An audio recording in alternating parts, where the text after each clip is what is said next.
Okay, anda minta perhatian semua lah. Kalau boleh jujur lah dengan hati dan perasaan, siapa yang agak-agak tak faham apa yang tiga orang tadi duk cakap? Boleh angkat tangan? Ha? Separuh-separuh. Maksudnya dia masih lagi tak faham lah. Banyak yang tak faham ke banyak faham?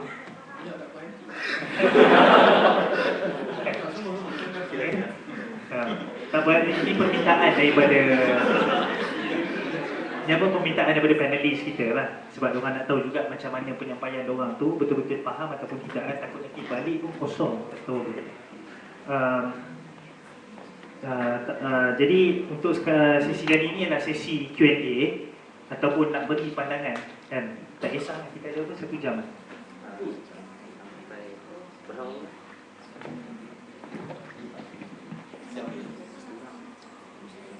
Okey, tanpa membuang masa,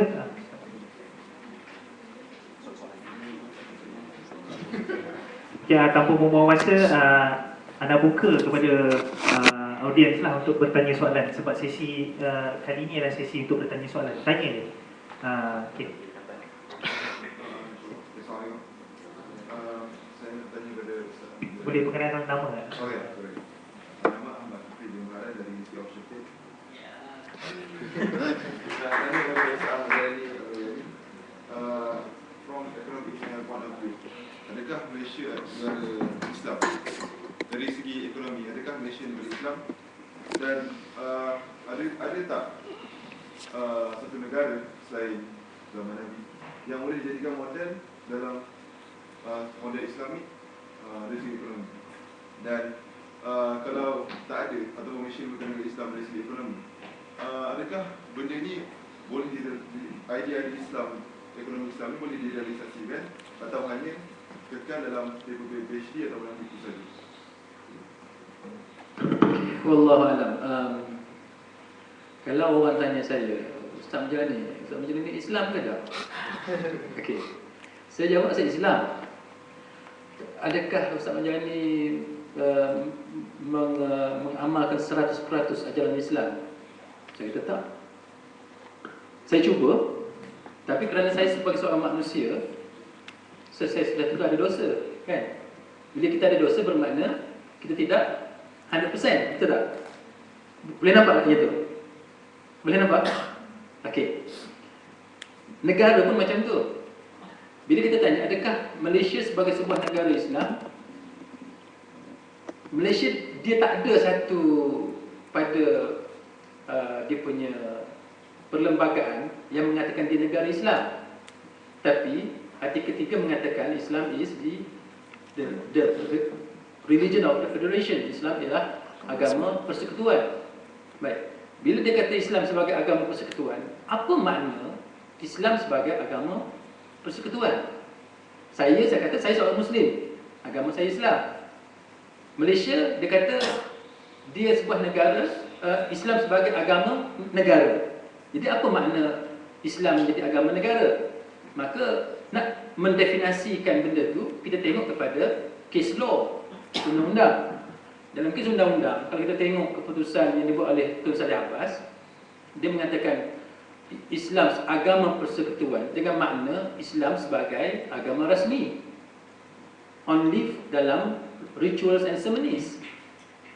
Boleh nampak? Maknanya Islam bukanlah agama negara, tapi hanya dalam upacara rasmi. Kemudian dalam kes yang terkemudian yang dibuat oleh hakim-hakim yang lain, mereka sebenarnya tidak bersetuju dengan pandangan Tun Salleh Abbas. Kerana pandangan yang terkemudian, hakim-hakim yang terkemudian yang agak cenderung kepada Islam, mereka mengatakan bahawa Islam ialah agama persekutuan, bukan agama rasmi. Okey. Bagi siapa yang tidak ada background undang-undang, saya cerita sikit.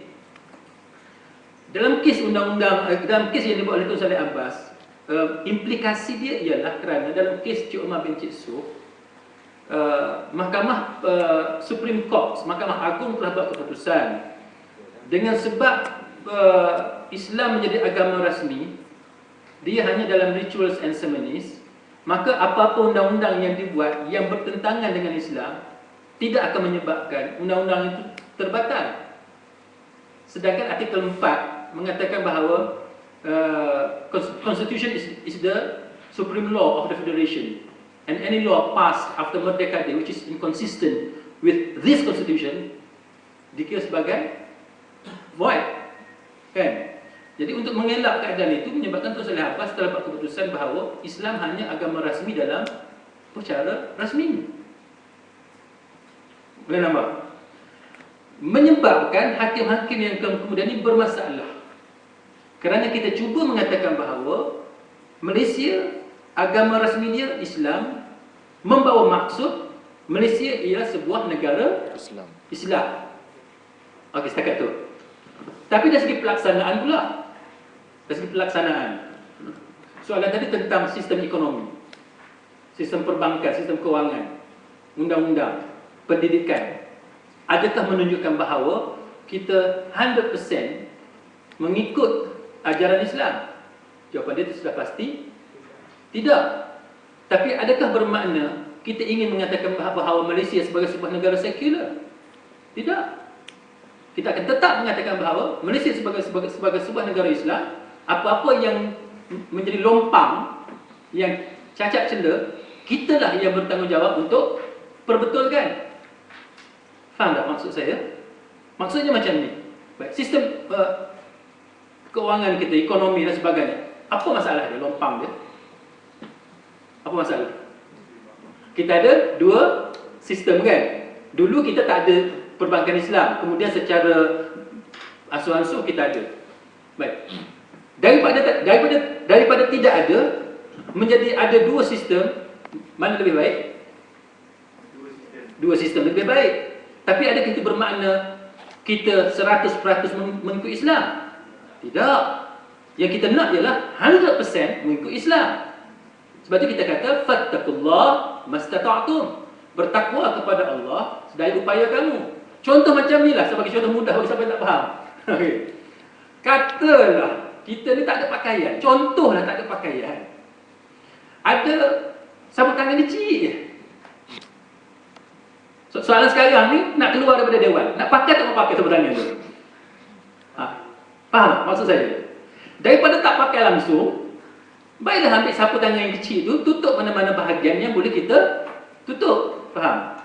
Jadi maknanya kita ni, sekarang kita nak kata Malaysia sebagai sebuah negara Islam. Tapi orang kata masalahnya lompang banyak. Kita kata lompang nombor 2. Tapi aku nak kata Malaysia sebagai sebuah negara Islam. Kenapa? Supaya kita ada alasan untuk implement. Kita ada alasan untuk tatbik Islam tu kepada negara kita. Lagi pendidikan macam mana, kan? Kita nak mengislamisasikan sistem pendidikan. Kita ada alasan. Sebab apa? Sebab Malaysia sebagai sebuah negara Islam. Kenapa sukatan pelajaran macam ni, macam ni, macam ni? Kita kata ini bukan 100% Islam. 100% Islam macam ni, macam ni, macam ni. Itu alasan kita. Okey. Adakah saya menjawab soalan ataupun tidak? Sekali apa ni kalau tak puas hati bagi tahu.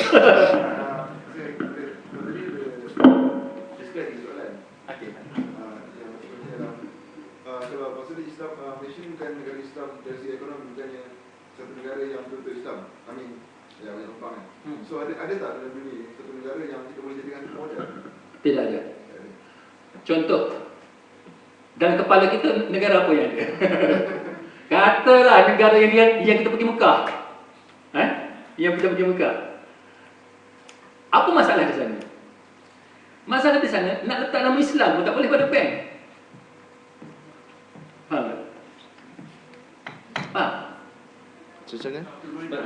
Nak letakkan nama Islam pada bank pun tak boleh. So nama bank? Bank, macam kita ada bank Islam, bank muamalat, kan? Yang bernama Islam tu di Arab Saudi tak boleh. Tak benar. Sebab pengaruh Amerika. Kalau sudah ada kesempatan pergi ke Mekah, buat haji ataupun umrah, jumpa siapa-siapa yang belajar di sana. Okey, jumpa siapa-siapa dalam sukatan pelajaran. Ini perbualan saya dengan Dr. Abdul Basit Abdul Rahman. Kalau siapa kenal. Dr. Abdul Basit Abdul Rahman. Dalam Tanyalah Ustaz pun ada dalam TV 9 kan.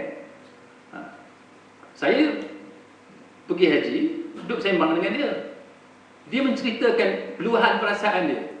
Bagaimana kerajaan Arab Saudi tunduk kepada tekanan Amerika dalam soal sistem pendidikan. Di Arab Saudi kita ada al-wala' wal-bara'. Faham? Al-wala' wal-bara'. Okey. Al-wala' wal-bara'. Tapi kerana krisis Iraq